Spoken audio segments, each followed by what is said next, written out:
Hi friends. నా పేరు భాస్కర్. మీరు చూస్తున్నారు తెలుగు ట్రేడర్ భాస్కర్. అయితే మనమైతే ఈరోజు వచ్చేసి ఏబీజీ షిప్పింగ్ కంపెనీ అయితే ఇందులో జరిగిన స్కామ్స్ గురించి మొత్తం అయితే డీటెయిల్స్‌గా అయితే తెలుసుకుందాము. అయితే ఇది ద బిగ్గెస్ట్ ఫ్రాడ్ అనమాట. స్టాక్ మార్కెట్ హిస్టరీలో కూడా ఇది బిగ్ ఫ్రాడ్ అనమాట. ఇప్పటివరకు మన ఇండియాలో ఇంత పెద్ద ఫ్రాడ్స్ అయితే జరగలేదు. ఇది ఆల్మోస్ట్ ఎంత పెద్ద స్కామ్ అంటే 22,842 క్రోర్స్ అనమాట. వెరీ వెరీ బిగ్గెస్ట్ స్కామ్ అనేది ఏబీజీలో జరిగింది. ఈ స్కామ్ అంత పెద్ద స్కాము విజయ్ మాల్యా, నీరవ్ మోడీలు కూడా చేయలేదన్నమాట. వీళ్ళిద్దరు కలిపినా కానీ 20,000 క్రోర్స్ చేస్తే 20,356 క్రోర్స్ వీళ్ళు స్కామ్ చేస్తే ఈ యొక్క ఏబీజీ కంపెనీ మాత్రం 22,842 క్రోర్స్ అయితే ఇది స్కామ్ అయితే చేసింది. అది ఎందుకోసం చేసింది, ఎలా చేసింది అనేది చూడండి. 1985లో ఈ కంపెనీ అయితే స్టార్ట్ చేశారు. ఇది షిప్పింగ్ సంబంధించిన బిజినెస్ చేస్తూ ఉంటుంది. ఈ బిజినెస్లో సూపర్ అంటే సూపర్గా ఆ టైంలో అసలు ఇండియాలో ద బిగ్గెస్ట్ బిజినెస్ అనమాట ఇది. 1985లో ఇది స్టార్ట్ చేసిన వెంటనే ప్రాఫిట్లోకే వెళ్తూ ఉంది. ఇక్కడైతే ఇది ఎక్కడ లాస్ లేదనమాట. 91 నుంచి 2005 వరకు మోస్ట్గా అసలు ఇంకా అన్నిట్లలో ఈ షిప్పింగ్ అనమాట. భూమి పైన అండ్ ఎయిర్లో వెళ్తే ఖర్చులు ఎక్కువ అవుతాయి అనమాట ఇక్కడ ట్రాన్స్పోర్ట్కి. అయితే ఇది షిప్పింగ్స్ చేయడం వల్ల సముద్రంలో అయితే ట్రాన్సాక్షన్స్కి అది సింపుల్గా వెళ్ళటానికి ఈజీ అవుతుంది. సో ఈ బిజినెస్ అయితే 91 నుంచి 2005 వరకు చాలా సాఫీగా జరుగుకుంటూ పోయింది. బిగ్గెస్ట్ ప్రాఫిట్స్ కూడా వచ్చినాయి. తర్వాత ఇక్కడ ఏం జరిగింది అంటే ద గ్లోబల్ ఫైనాన్షియల్ క్రైసిస్ 2007-8లో ఈ క్రైసిస్ రావడం వల్ల అసలు అన్ని దేశాల ఎకనామిక్స్ మొత్తం పడిపోతూ ఉన్నాయన్నమాట. అప్పుడు ఫుల్ క్రైసిస్ వల్ల వీళ్ళ కంపెనీ కూడా లాస్ రావడం స్టార్ట్ అయింది. వీళ్ళ బిజినెస్ కూడా చిన్న లాస్లోకి వెళ్ళడం స్టార్ట్ అయింది. 2008లో అయితే ఫుల్ క్రైసిస్ అనమాట. టోటల్గా అన్ని మార్కెట్స్ అన్నీ ఫాలో అవుతూ ఉన్నాయి. గ్లోబల్గా ఎకనామీ మొత్తం పడిపోతూ వచ్చింది. సో ఇలాంటి అప్పుడు ఈ కంపెనీ ఏం చేసింది అంటే క్లియర్గా చూడండి, లోన్స్ తీసుకోవడానికి అనుమతులు అయితే తీసుకుంది. అది ఎన్ని కంపెనీలు అంటే 28 బ్యాంక్స్తోన టోటల్గా 22,842 క్రోర్స్ అయితే లోన్స్ అయితే తీసుకుంది. 28 కంపెనీలు, ఒకటి కాదు రెండు కాదు. అయితే ఈ డబ్బుల్ని వీళ్ళు తిరిగి చెల్లించడం లేదు. అయితే ఈ డబ్బుల్ని వీళ్ళు తిరిగి చెల్లించాలి అంటే వీళ్ళు బిజినెస్ స్టార్ట్ చేసిన తర్వాత ఈ షిప్పింగ్ కంపెనీలకు ఆర్డర్స్ రావడం లేదు. వీళ్ళు ఆర్డర్స్ ఎవరైనా ఇచ్చినా కానీ అవన్నీ వీళ్ళు పెట్టుకున్న ఆర్డర్స్ మొత్తం క్యాన్సిల్ అయిపోతూ వచ్చినాయి అనమాట.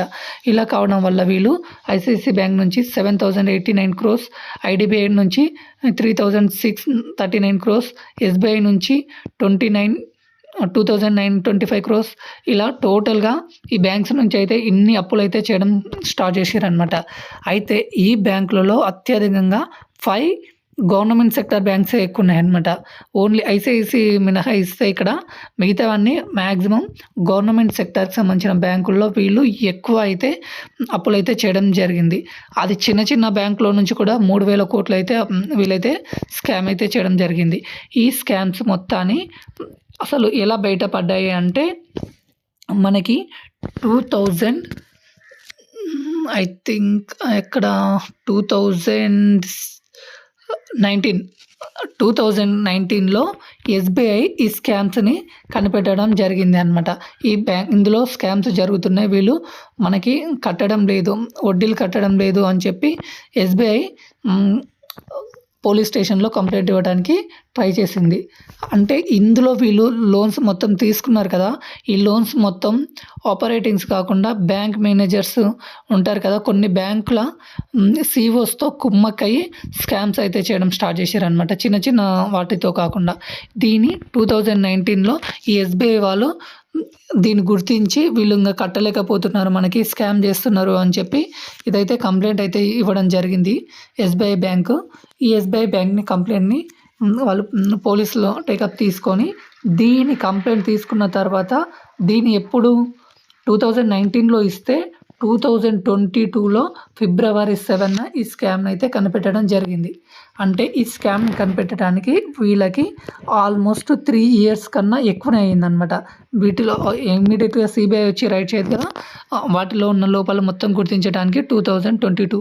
అయితే ఇప్పుడు ఈ కంపెనీ వచ్చేసి షిప్పింగ్ యార్డ్ లిమిటెడ్ ఒకానొక టైంలో రూ.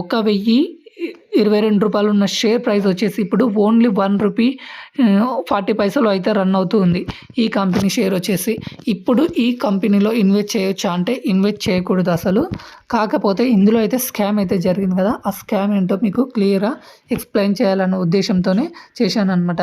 అయితే ఇందులో ఇక్కడ మీరు చూడండి, చందా కొచ్చర్ గారు కూడా ఈ స్కామ్‌లో ఉన్నారు అని చెప్పి కొన్ని అయితే ఊహాగానాలు అయితే వచ్చినాయి. బట్ ఇదైతే కన్ఫర్మ్‌గా అయితే రాలేదు, అఫీషియల్‌గా అయితే రాలేదు. బట్ ఈ స్కామ్‌ని పక్కన పెట్టేసి న్యూస్ మీడియా వాళ్ళందరూ ఇంకా ఉక్రెయిన్ రష్యా వార్స్‌ని హైలైట్ చేయడం స్టార్ట్ చేసిర్రనమాట. ఆ టైంలోనే వచ్చిన ఉక్రెయిన్ రష్యా వార్‌ని హైలైట్ చేసుకుంటూ ఈ స్కామ్‌ని అయితే తప్పుదారిగా అయితే పట్టించారు. నాట్ మీడియా, గవర్నమెంట్ అఫీషియల్స్ కూడా చాలా పెద్ద వాళ్ళు ఇన్వాల్వ్ అయ్యుండి ఆ స్కామ్స్‌ని అయితే మనకి తప్పుదోవ పట్టించి ఇప్పటికి 2019లో కంప్లెయింట్ ఇచ్చారు కదా, ఇప్పుడు 2024 కదా, 24 ఫిబ్రవరి కదా, ఇప్పటికి 4 or 5 ఇయర్స్ అవుతుంది. ఇప్పటికి కూడా ఆ డబ్బుల్ని ఒక్క రూపాయి కూడా రికవర్ అయితే